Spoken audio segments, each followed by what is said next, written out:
فلا يتدبرون القرآن أم على قلوب أقفالها نحمده ونصلي على رسوله الكريم اما بعد بسم الله الرحمن الرحيم اللهم صل على محمد وعلى آل محمد وبارك وسلم رب اشرح لي صدري ويسر لي امري واحلل عقدة من لساني يفقهوا قولي واجعل لي وزيرا من اهلي آمین یا رب العالمین۔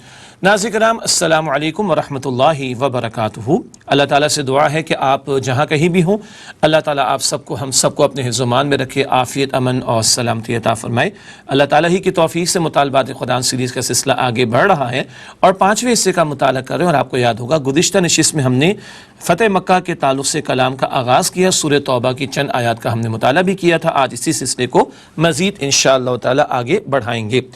آپ کے علم میں ہے کہ مطالبات قرآن سیریز کا یہ 5واں حصہ ہے، حصہ پنجم، اور درس دہم یعنی 10واں درس 5ویں حصے کا فتح مکہ کے عنوان سے، یعنی جزیرہ نما عرب میں غلبہ دین حق کی تکمیل، عرب کے حد تک اللہ کے دین کا غلبہ نبی اکرم علیہ السلام کے ہاتھوں فتح مکہ کے موقع پر، اس پر ہم فتح مکہ کے ذیل میں کلام کر رہے ہیں۔ پوری سیریز کے اعتبار سے آپ کے علم میں ہے کہ یہ 5واں حصہ ہے سیریز کا، اور تواصب الصبر اس کا ٹائٹل۔ سورہ عصر سے بات ہم نے شروع کی تھی، آپ کو یاد ہے، اور بہت ساری دروس 5ویں حصے میں صبر کے موضوع پر، پھر اہل ایمان کے لیے ابتلاء اور آزمائش کا معاملہ، اور ابتلاء اور آزمائش کے دور کے لیے ہدایات، سورہ عنکبوت کی آیات، سورہ کہف کی آیات اور سورہ بقرہ کی آیات کی روشنی میں، پھر غزوہ بدر، غزوہ احد، غزوہ احزاب، صلح حدیبیہ کا ذکر ہمارے سامنے آیا، اور اب فتح مکہ کا بیان ہمارے سامنے ہے، سورہ توبہ رکوع نمبر 2 اور رکوع نمبر 3 کی آیات کی روشنی میں۔ آج کا مطالعہ مزید آگے بڑھاتے ہیں اور سورہ توبہ ہی کی چند آیات کا مطالعہ آپ کے سامنے رکھیں گے۔ آیت نمبر 15 کی تلاوت سے بات شروع کرتے ہیں، پھر انشاءاللہ آپ کے سامنے مزید باتیں رکھیں گے۔ اعوذ باللہ من الشیطان الرجیم، بسم اللہ الرحمن الرحیم۔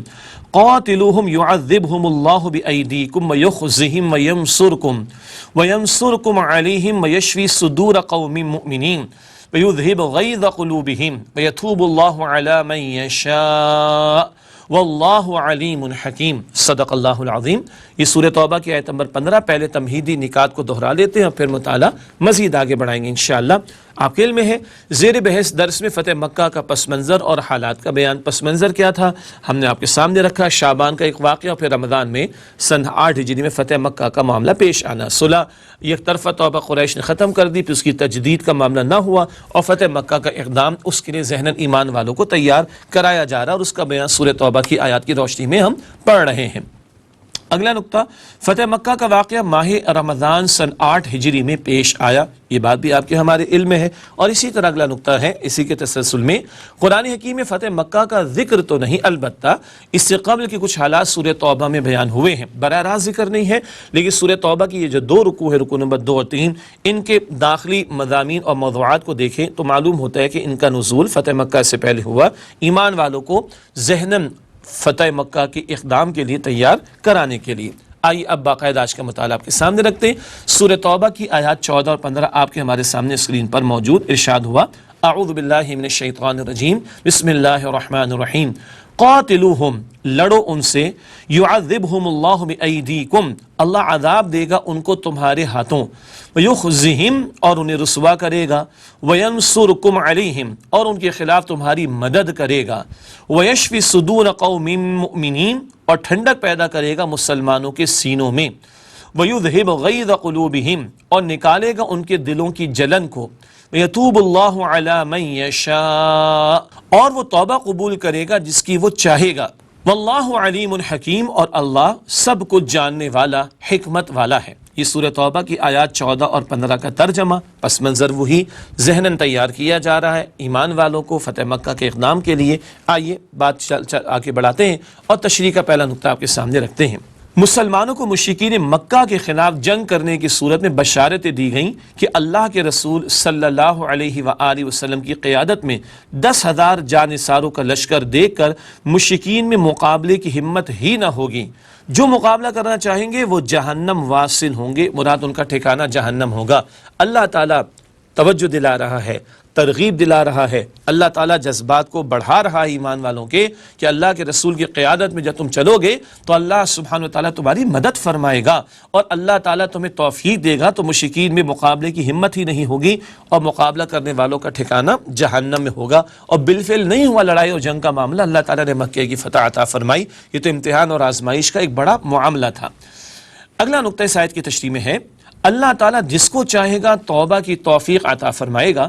بہت سے ہوں گے جو سابقہ جرائم پر نادم ہو کر توبہ کریں گے اور ایمان لا کر اسلام کے دائرے میں داخل ہو جائیں گے۔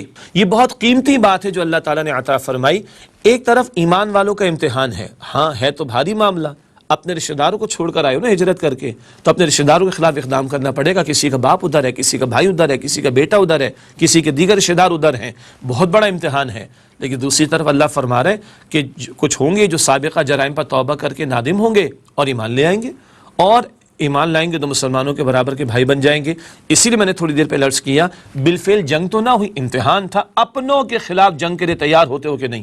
اللہ اکبر کبیرہ، جیسے بدر میں تو ہوا، اپنوں کے خلاف کھڑے تھے بدر میں بھی ایمان والے، اپنوں کے خلاف تیار ہوتے ہو کہ نہیں؟ تو آج تم تیاری تو کرو، اللہ کی مدد شامل حال ہوگی اور اللہ جس کو چاہے گا توبہ کی توفیق دے دے گا۔ کچھ جہنم واصل بھی ہوں گے تو ہوں گے، لیکن جس کو اللہ چاہے گا توبہ کی توفیق دے گا، عظیم اکثریت پھر اسلام لا کر، ایمان لا کر اس مسلمانوں کی بھائی بن گئی۔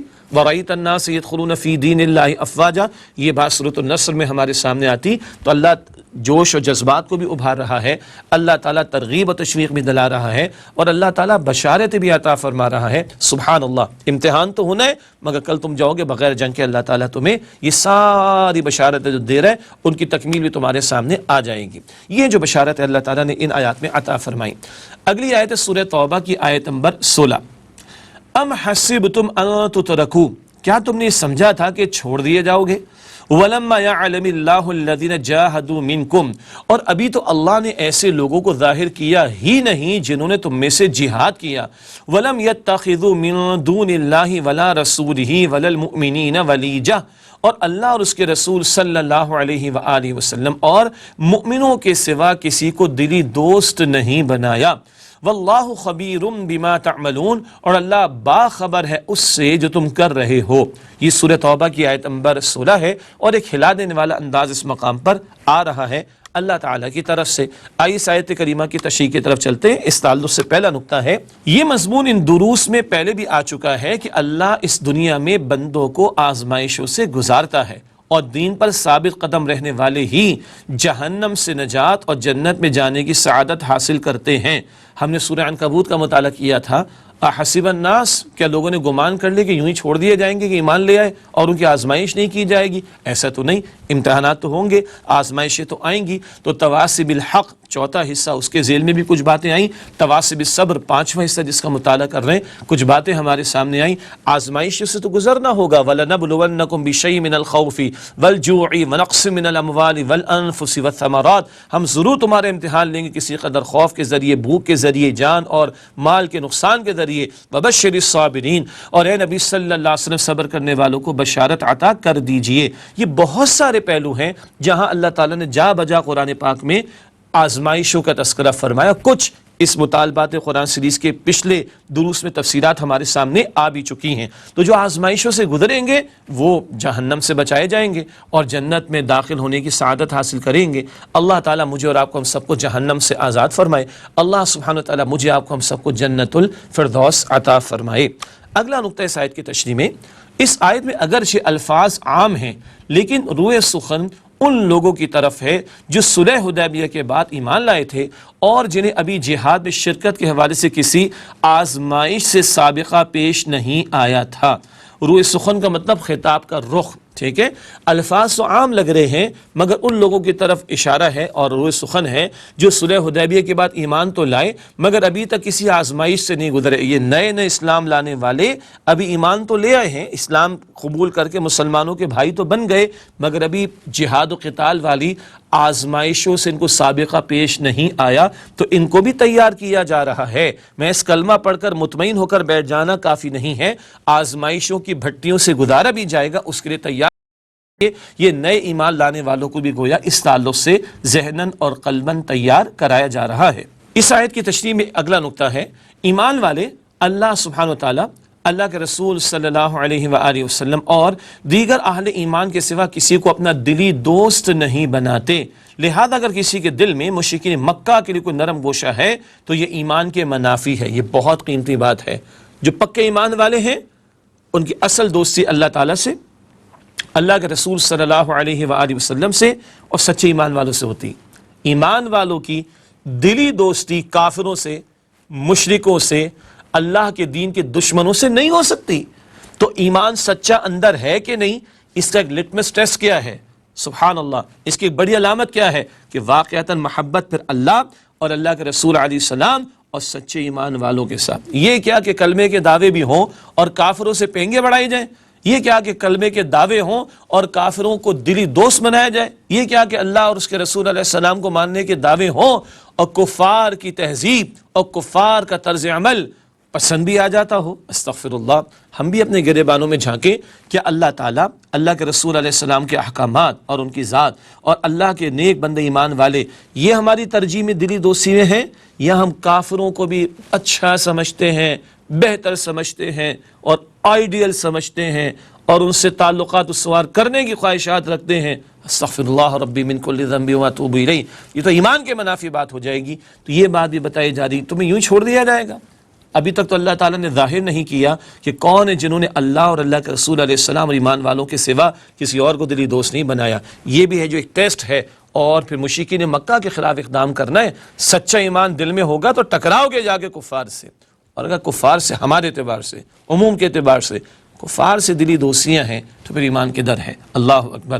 ناظرین کرام، ایک وقفہ لے تو اس کے بعد مزید آیات کا مطالعہ انشاءاللہ آپ کے سامنے رکھیں گے۔ ملاقات ہوتی اس وقفے کے بعد۔ السلام علیکم ورحمۃ اللہ وبرکاتہ۔ السلام علیکم ورحمۃ اللہ وبرکاتہ۔ ناظرین کرام، آپ کو خوش آمدید کہتے ہیں۔ مطالبات قرآن سیریز کا سلسلہ جاری ہے اور 5ویں حصے کا مطالعہ کر رہے ہیں، تواصب بالصبر اس کا ٹائٹل، اور فتح مکہ کا بیان جاری ہے سورہ توبہ کے رکوع نمبر 2 اور 3 کی آیات کی روشنی میں۔ مطالعہ آگے بڑھاتے ہیں، سورہ توبہ کی آیت نمبر 17 سے مطالعہ ہم شروع کر رہے ہیں۔ اعوذ باللہ من الشیطان الرجیم، بسم اللہ الرحمن الرحیم۔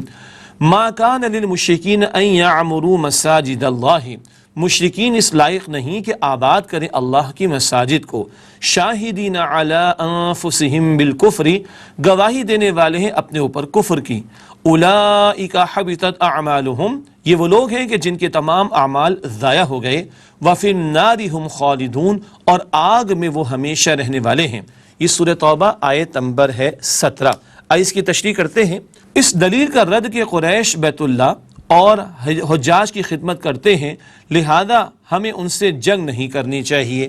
ایک خیال آ سکتا تھا مکہ مکرمہ میں بیت اللہ شریف موجود ہے، قریش بیت اللہ کی خدمت کرتے ہیں، انتظام سنبھالتے ہیں، حاجیوں کی خدمت کرتے ہیں، لہذا ہمیں ان سے جنگ نہیں کرنی چاہیے۔ خیال آ سکتا تھا کسی کو۔ اللہ تعالیٰ اس دلیل یا خیال کا رد فرماتے ہوئے یہ آیت کریمہ ہمارے سامنے رکھ رہا ہے۔ اگلا نقطہ فرمایا گیا، مشرکوں کو تو اس کا حق ہی نہیں پہنچتا کہ وہ اللہ تعالیٰ کی مسجدوں کے انتظام و انصرام میں شرکت کریں یا انہیں آباد کریں کفر اور شرک کے گندے عقیدے کے ساتھ۔ ہاؤ از اٹ پاسبل، کیسے ممکن ہے کہ یہ اللہ کے گھر کا انتظام سنبھالیں، انصرام سنبھالیں اور وہاں پہ شرکت کریں یا انہیں آباد کریں؟ یہ مسلمانوں کو ایک اور انداز سے ابھارا جا رہا ہے۔ اللہ کا گھر بیت اللہ شریف ان کافروں، ان مشرکوں کے زیر انتظام ہے، ان کے ہاتھ سے لیا جانا چاہیے اللہ کے گھر کو واپس، اور ایمان والوں کو اللہ تعالیٰ کے گھر کے انتظام کو سنبھالنا چاہیے۔ تو دلیل تو اٹھ رہی تھی، یہ اللہ کے گھر کا طواف کرتے ہیں، یہ قریش اللہ کے گھر کی خدمت اور انتظام کو سنبھالتے ہیں، یہ حاجیوں کی خدمت کرتے ہیں۔ اس دلیل کے مقابلے میں تو اللہ یہ فرما رہا ہے کفر پر ہیں، باطل پر ہیں، شرک پر ہیں، ان کے ہاتھ میں کیوں اللہ کے گھر کا انتظام ہونا چاہیے؟ اس انداز سے گفتگو کر کے ایمان والوں کو مکہ مکرمہ کے تعلق سے جو اقدام کرنا ہے اس کے لیے ابھارا جا رہا ہے مستقل انداز سے۔ اگلا نقطہ، اللہ تعالیٰ کے نزدیک ایمان کے بغیر نیک کاموں کی کوئی قدر و قیمت نہیں۔ بہت قیمتی جملہ، یہ تو کفر پر ہے۔ بظاہر کو خیر کے اعمال بھی ہیں تو دنیا کا فائدہ تو مل رہا ہے نا ان کو۔ ان کے قافلے لوٹے نہیں جاتے، ان کو رحلت الشتاء والصیف، سردی گرمی کی تجارت کے سفر اس سے انتظام ہو جاتا ہے، ان کا کچھ کھانے پینے کا، روزی کا، یہ دنیا کا فائدہ مل گیا، آخرت میں کچھ نہیں ان کے لیے۔ اللہ تعالیٰ کے ہاں اعمال یا نیک اعمال کی قبولیت کے لیے شرط اول ہے ایمان۔ ایمان ان کے پاس ہے نہیں تو ان کے ظاہر کے اعمال اور نیکیوں سے تو متاثر نہ ہونا، ایمان کے بغیر کوئی عمل کوئی نیکی اللہ تعالیٰ کے مقبول نہیں ہو سکتی۔ یہ دو ٹوک انداز میں اللہ تعالیٰ وضاحت فرما رہا ہے۔ اگلی آیت ہے سورہ توبہ کی آیت نمبر 18، اسی تسلسل میں ایک اور انداز سے کلام آ رہا ہے۔ انما یعمر مساجد اللہ، بے شک اللہ تعالیٰ کی مسجدیں وہ آباد کرتا ہے، من آمن باللہ والیوم الآخر، جو ایمان رکھتا ہے اللہ تعالیٰ پر اور آخرت کے دن پر، وَأَقَامَ الصَّلَاةَ وَآتَ الزَّكَاةَ، اور اس نے قائم کی نماز اور دی زکوٰۃ، وَلَمْ يَخْشَ إِلَّا اللَّهَ، اور وہ نہیں ڈرتا کسی سے سوائے اللہ کے، فَعَسَىٰ أُولَٰئِكَ أَن يَكُونُوا مِنَ الْمُهْتَدِينَ، سو امید ہے کہ وہ لوگ ہوں گے ہدایت پانے والوں میں سے۔ یہ سورہ توبہ آیت نمبر 18 کا ترجمہ۔ اس آیت کی تشریح کرتے ہیں۔ پہلا نقطہ تشریح کے تعلق سے مثبت انداز میں فرمایا کہ اللہ تعالیٰ کی مسجدوں کا انتظام و انصرام، یعنی اس کے ایڈمنسٹریشن، انتظامی امور اور انہیں آباد کرنا ایک بہت بڑی سعادت ہے، کوئی شک نہیں۔ اللہ تعالیٰ کی مساجد کو آباد کرنا، ان کا انتظام کرنا، ان کی خدمت کو انجام دینا، یہ بہت بڑی سعادت ہے۔ ویسے بھی اللہ تعالیٰ کی نشانیوں میں مساجد بھی شامل، اور قرآن پاک کہتا ہے وَمَن يُعَظِّمْ شَعَائِرَ اللَّهِ فَإِنَّهَا مِن تَقْوَى الْقُلُوبِ، جو اللہ کی شعائر، اللہ کی نشانیوں کے جو ہے وہ تعظیم کرے، یہ تو دلوں کے تقوی میں سے ہے۔ تو بالکل سچی بات تو یہ ہے کہ مساجد کا انتظام اور مساجد کی خدمت یہ تو بہت بڑی سعادت کی بات ہے، یہ اپنی جگہ ایک اہم معاملہ۔ لیکن اہم تر بات کیا ہے؟ یہ سعادت ان لوگوں کو ملتی ہے جو اللہ تعالیٰ اور آخرت کے دن پر ایمان رکھتے ہیں، نماز قائم کرتے ہیں، زکوٰۃ ادا کرتے ہیں، اور اللہ تعالیٰ کے سوا کسی سے نہیں ڈرتے۔ گویا اللہ تعالیٰ یہ شرائط بیان کر رہا ہے۔ اللہ تعالیٰ کے گھروں کا انتظام کن کے ہاتھوں میں ہو، اللہ تعالیٰ کے گھروں کی خدمت اور انتظامی امور کو چلانا کن کے ہاتھوں میں ہو؟ جو اللہ تعالیٰ اور آخرت کے دن پر ایمان رکھنے والے ہوں، جو نماز قائم کرنے والے ہوں، جو زکوٰۃ ادا کرنے والے ہوں، اور وہ اللہ تعالیٰ کے سوا کسی سے ڈرنے والے نہ ہوں۔ یہ بہت اہم بات ہے۔ چنانچہ اسی آیت کے ذیل میں اول تو مشرکین کی نفی اور کفار کی نفی، یہ کفر پر ہیں، یہ ایمان والے نہیں، یہ شرک میں مبتلا ہیں، تو یہ تو اللہ کے گھروں کا انتظام نہیں سنبھال سکتے۔ اللہ کے گھروں کا انتظام کون سنبھالے؟ ایمان والے ہوں، نماز قائم کرنے والے، زکوٰۃ ادا کرنے والے، اور اللہ تعالیٰ سے ڈرنے والے ہوں، انہی کو ہدایت بھی ملے گی۔ اس آیت کریمہ کے ذیل میں مفتیان کرام اور علماء کرام نے مساجد کی کمیٹیاں ہوتی ہیں نا، انتظامات چلانے کے لیے کمیٹیاں بناتے ہیں مساجد میں، تو مساجد کی کمیٹی میں کیسے افراد کو ہونا چاہیے، مسجد کی کمیٹی کا صدر کیسا ہو، نائب صدر کیسا ہو، خزانچی کیسا ہو جو کہ مالی معاملات کو دیکھے، سیکریٹری کیسا ہونا چاہیے، کمیٹی کے ممبران کیسے ہونے چاہیے، اسی آیت کو کوٹ کیا۔ بھائی اللہ کو ماننے والے، آخرت کا یقین رکھنے والے، نماز قائم کرنے والے، یہ کیا مسجد تو بنا دی؟ وہ جو کہا کہ مسجد تو بنا دی شب بھر میں ایمان کی حرارت والوں نے، مسجد تو بنا دی شب بھر میں ایمان کی حرارت والوں نے، دل من اپنا پرانا پاپی ہے برسوں میں نمازی بن نہ سکا۔ مسجد کے انتظامیہ میں بھی ہوں اور نمازیں ادا نہ کرتے ہوں، اللہ اکبر۔ ہاں کاروباری اوقات میں کہیں اور ادا کرتے ہوں تو بات الگ ہے، کوئی کسی کی بیماری کا معاملہ آ گیا، معذوری کا معاملہ آ گیا، وہ گھر میں ادا کرتا ہے، معاملہ الگ ہے۔ لیکن یہ ہے کہ مسجد کے انتظامات میں بھی ہیں اور مسجد میں نمازیں ادا نہ ہوں، زکوٰۃ میں ڈنڈی ماری جائے اور گناہوں کی زندگی گزاری جائے، اللہ کا خوف دل میں نہ ہو، اللہ محفوظ رکھے۔ ہے بڑی اہم بات، ذرا تلخ اور سخت بات بھی ہے لیکن حق بات ہے۔ تو مساجد کی کمیٹی اور مساجد کے انتظام چلانے والے ایسے لوگ ہونے چاہیے، صاحب ایمان، نماز ادا کرنے والے، زکوٰۃ دینے والے، اور وہ اللہ تعالیٰ کے سوا کسی سے ڈرنے والے نہ ہوں۔ یہ ناظرین کرام آیت نمبر 18 کا مطالعہ سورہ توبہ کے تعلق سے۔ اگلی آیت سورہ توبہ آیت نمبر ہے 19، ارشاد ہوا اجعلتم سقایۃ الحاج وعمارۃ المسجد الحرام، کیا تم نے حاجیوں کو پانی پلانا اور مسجد حرام کو بسانا، کمن آمن باللہ والیوم الآخر، برابر کر دیا اس کے جو ایمان لایا اللہ اور یوم آخرت پر، وجاہد فی سبیل اللہ، اور اس نے جہاد کیا اللہ تعالیٰ کی راہ میں، لا یستوون عند اللہ، وہ برابر نہیں ہے اللہ تعالیٰ کے نزدیک، واللہ لا یہدی القوم الظالمین، اور اللہ تعالیٰ ہدایت نہیں دیتا ظالم لوگوں کو۔ یہ سورہ توبہ کی آیت نمبر 19 کا ہوا ترجمہ۔ بہت ایک ہلا دینے والا ایک اور مقام، اس کو ظاہر کی نیکیاں مشرکین انجام دے رہے تھے، اس کا ذکر پہلے بھی آیا۔ فرمایا جا رہا ہے کہاں یہ مشرک اور یہ کچھ ظاہر کے خیر کے اعمال، اور کہاں واقعتاً اللہ اور آخرت پر ایمان رکھنے والے اور راہ خدا میں جہاد کرنے والے برابر نہیں ہو سکتے۔ آئیے اس آیت کریمہ کی تشریح کا مطالعہ کرتے ہیں۔ اس تعلق سے پہلا نقطہ، نیکی کے روایتی تصور کی نفی۔ وہ روایتی تصور کیا تھا؟ شرک بھی ہو رہا ہے، 360 بتوں کی گندگی بھی موجود ہے، ہاں جی ہم حاجیوں کی خدمت بھی کرتے ہیں، بیت اللہ کا انتظام بھی چلاتے ہیں، اسی طرح ہمارے معاشرے میں نیکی کے تصورات ہیں، ہاں جی ہم نماز ادا کرتے ہیں، ہم زکوٰۃ بھی تو دیتے ہیں، ہم یتیم خانوں میں پیسے بھی تو دیتے ہیں، ہم مسجدوں میں چندہ بھی تو دیتے ہیں، سود کھا لیا تو کون سی بڑی بات ہے، جوا کھیل لیا تو کون سی بڑی بات ہے، بے حیائی کا کوئی دھندا ہو گیا تو کون سی بڑی بات ہے۔ استغفر اللہ، یہ تو نیکی کا غلط تصور ہے نا بھائی، کہ حرام خوری بھی چلتی رہے، سود خوری بھی چلتی رہے، رشوت کے معاملات بھی چلتے رہے، بے پردگی بھی چلتی رہے، بے حیائی بھی چلتی رہے، حرام کے ذرائع مختلف قسم کے اختیار کیے جائیں۔ ہاں جی ہم نماز بھی تو ادا کرتے ہیں، ہم پیسہ بھی تو دیتے ہیں مساجد کے لیے، ہم یتیم خانوں میں بھی تو پیسہ دیتے ہیں، ہم بھوکوں کو کھانا بھی تو کھلاتے ہیں۔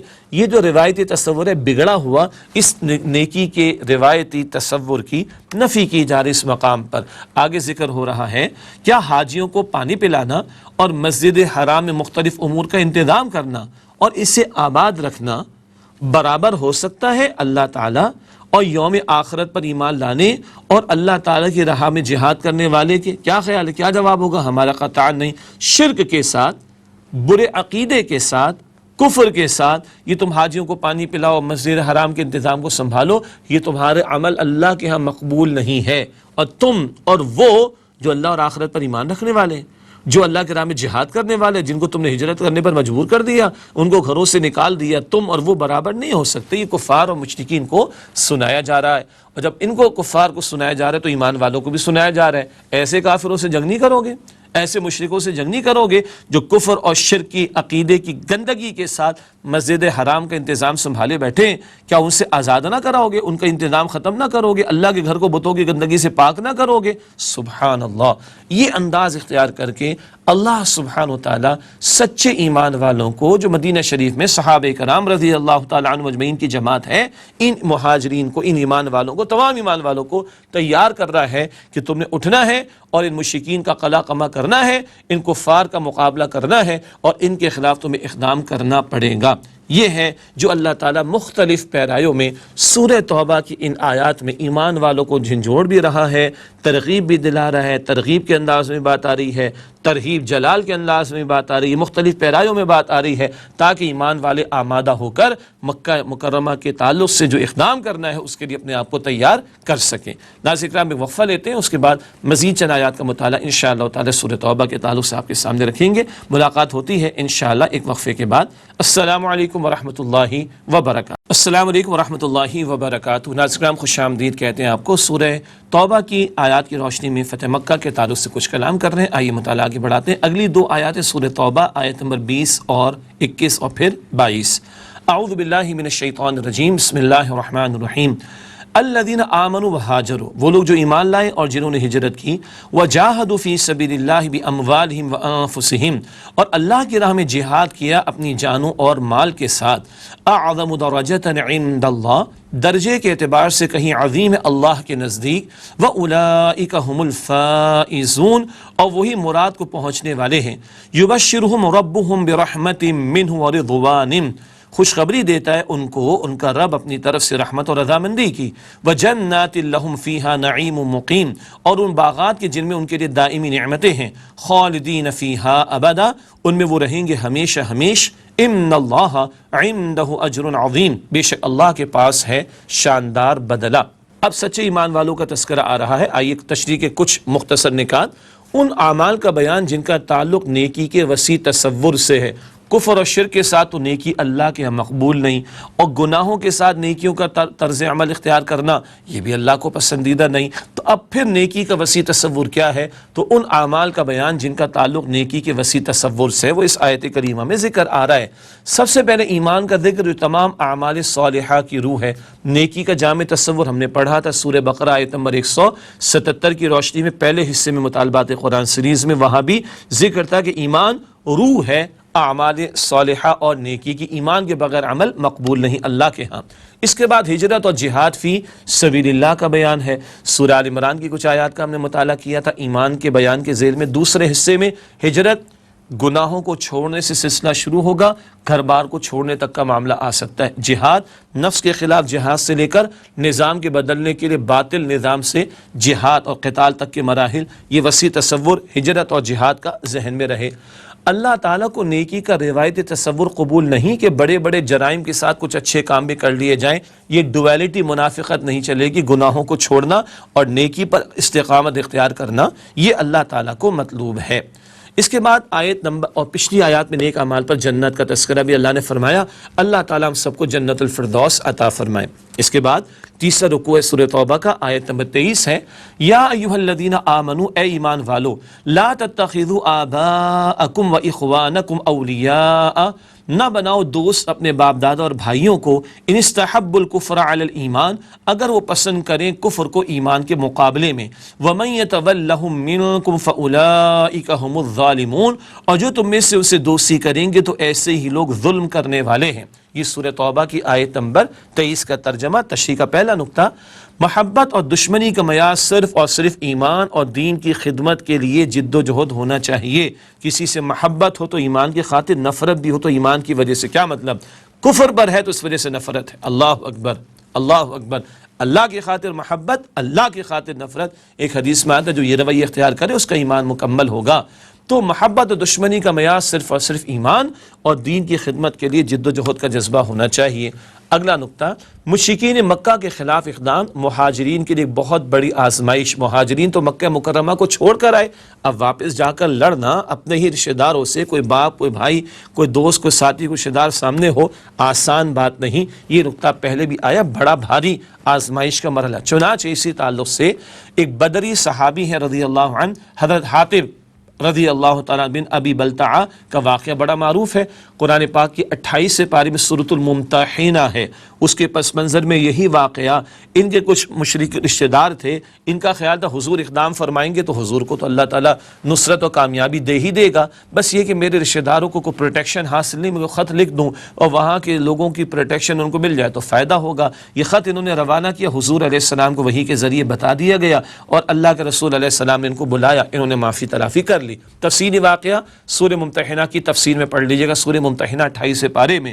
تو ان جیسے صحابہ کے لیے جو ہجرت کر کے آئے بڑا بھاری اور مشکل معاملہ تھا، کیا؟ فتح مکہ کے اقدام کے لیے جانا۔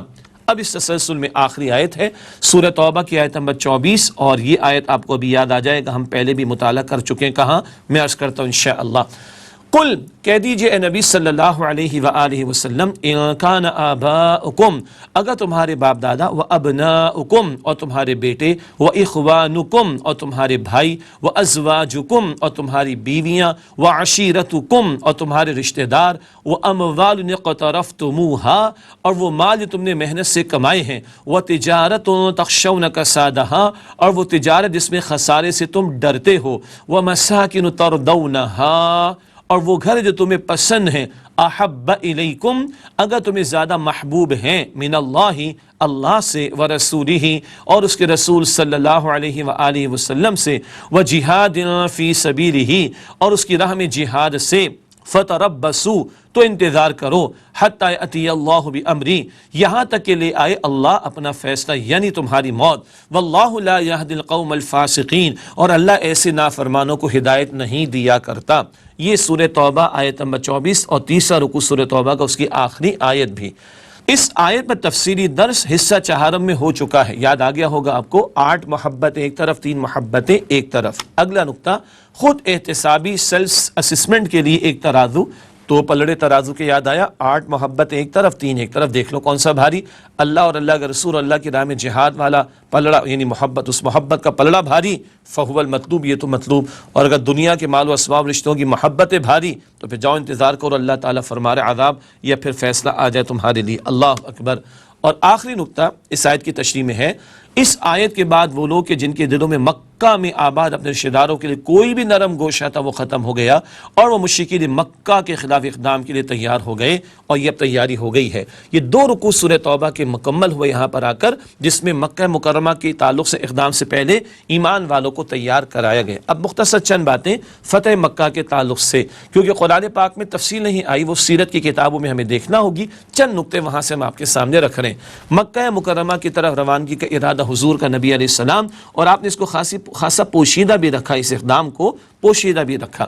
آپ صلی اللہ علیہ وآلہ وسلم 10 رمضان مبارک سن 8 ہجری کو 10,000 صحابہ کرام رضی اللہ تعالی عنہم اجمعین کے ساتھ مدینہ سے روانہ ہوئے۔ 10 رمضان کی تاریخ، روانگی کا معاملہ 8 ہجری سن 8 ہجری میں ماہ رمضان میں واقعہ پیش آ رہا ہے، اور اب 10,000 کا لشکر رسول اللہ علیہ السلام کے ہمراہ۔ مکہ والوں کے لیے امان، ابو سفیان ایمان لاتے ہیں رضی اللہ تعالی عنہ۔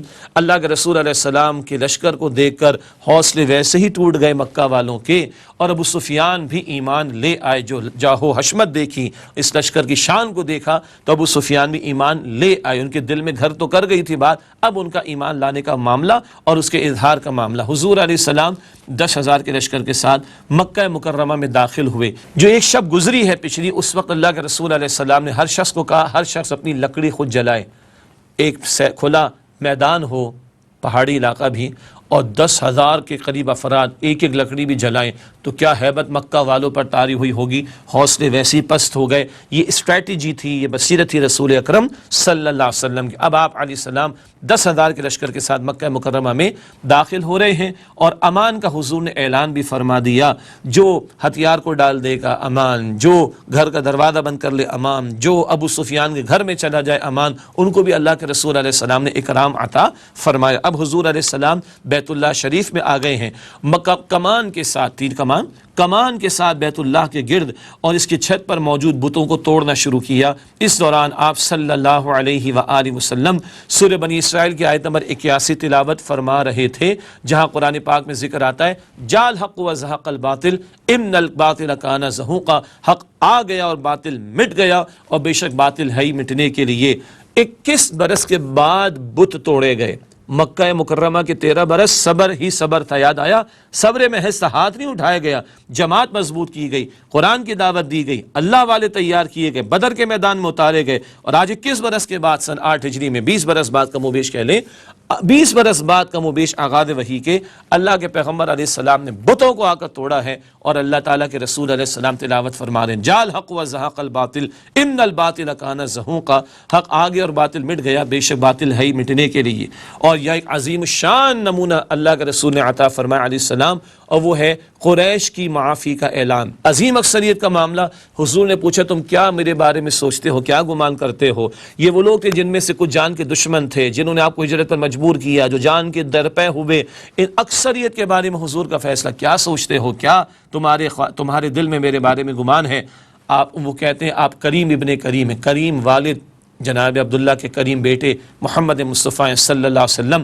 تو حضور نے فرمایا جو کریم یوسف نے، سبحان اللہ، جو کریم یوسف نے اپنے بھائیوں سے کہا میں بھی تم سے وہی کہتا ہوں۔ آپ صلی اللہ علیہ وآلہ وسلم نے فرمایا میں تم سے وہی بات کہہ رہا ہوں جو حضرت یوسف نے اپنے بھائیوں سے کہی تھی علیہ السلام، کہ لا تثریب علیکم اليوم، آج تم پر کوئی سرزنش نہیں، جاؤ تم سب آزاد ہو۔ سب کو اللہ کے رسول علیہ السلام نے معاف فرما دیا، بس وہ 16-17 کا معاملہ رہ تھا ان کے قتل کا فیصلہ، باقی عظیم اکثریت کو نبی علیہ السلام نے معاف فرمایا۔ اور اسی کا نتیجہ ہے کہ سورۃ النصر میں جو اللہ تعالیٰ نے بشارت دی وَرَأَيْتَ النَّاسَ يَدْخُلُونَ فِي دِينِ اللَّهِ أَفْوَاجًا، لوگ جوق در جوق اللہ تعالیٰ کے دین میں داخل ہو گئے۔ یہ ہے فتح مکہ، ایک فیصلہ کن معرکہ، پورے جزیرہ نما عرب پر اسلام کا بول بالا ہو گیا۔ عرب پیننسولا جسے کہا جائے گا انگلش میں، پورے جزیرہ نما عرب پر اسلام کا بول بالا ہو گیا، اور گویا غلبہ دین کے نبوی مشن کی جزیرہ نما عرب کی حد تک تکمیل ہو گئی۔ لیکن اللہ کے رسول کا مشن عرب کے لیے نہیں، سارے عالم کے لیے ہے، تو بیرون عرب بھی پیش قدمی آگے ہوگی انشاءاللہ۔ البتہ جزیرہ نما عرب کی حد تک اب دین غالب ہو گیا، اب واقعتاً اسلامی ریاست قائم ہو گئی، لوگ جوق در جوق اللہ کے دین میں داخل ہو گئے۔ اور وہ جو حضور کا مشن ہم نے بار بار پڑھا صلی اللہ علیہ وسلم، سورہ فتح کی آیت نمبر 28 میں بھی بات آئی، پہلے سورہ صف کی آیت نمبر 9 میں بھی ذکر تھا، لِيُظْهِرَهُ عَلَى الدِّينِ كُلِّهِ، اللہ کی زمین پر اس کل نظام پر اللہ کا دین غالب ہو جائے۔ عرب کی حد تک اس کی تکمیل حضور کے ہاتھوں ہو گئی صلی اللہ علیہ وسلم۔ لیکن جیسے کہ میں نے عرض کیا، حضور کی رسالت فقط عرب کے لیے نہیں، عجم کے لیے بھی ہے، صرف عرب کے لیے نہیں، بیرون عرب کے لیے بھی ہے، تمام عالم کے لیے۔ تو بیرون عرب بھی پیش قدمی کا معاملہ ہوگا، جس کا تذکرہ غزوہ تبوک کے تعلق سے اگلی نشست میں، اگلے درس میں انشاءاللہ تعالی ہم آپ کے سامنے رکھیں گے۔ ناظرین کرام، الحمدللہ حصہ پنجم کا درس دہم، یعنی ہماری اس پوری سیریز کے 5ویں حصے کا 10واں درس بھی فتح مکہ کے عنوان سے مکمل ہوا، اور جزیرہ نما عرب میں غلبہ دین حق کی تکمیل کا معاملہ ہو گیا۔ اب بیرون عرب سلطنت روما کے خلاف پیش قدمی، غزوہ تبوک سن 9 ہجری کا بیان اگلے نشست میں آپ کے سامنے رکھیں گے۔ اللہ تعالیٰ مجھے اور آپ کو عافیت عطا فرمائے، مجھے اور آپ کو ایمان کی سلامتی عطا فرمائے، اور اللہ تعالیٰ میری، آپ کی، ہم سب کی اور تمام مسلمانوں کی مغفرت فرمائے، آمین یا رب العالمین۔ وآخر دعوانا ان الحمدللہ رب العالمین، والسلام علیکم ورحمۃ اللہ وبرکاتہ۔ أفلا يتدبرون القرآن أم على قلوب أقفالها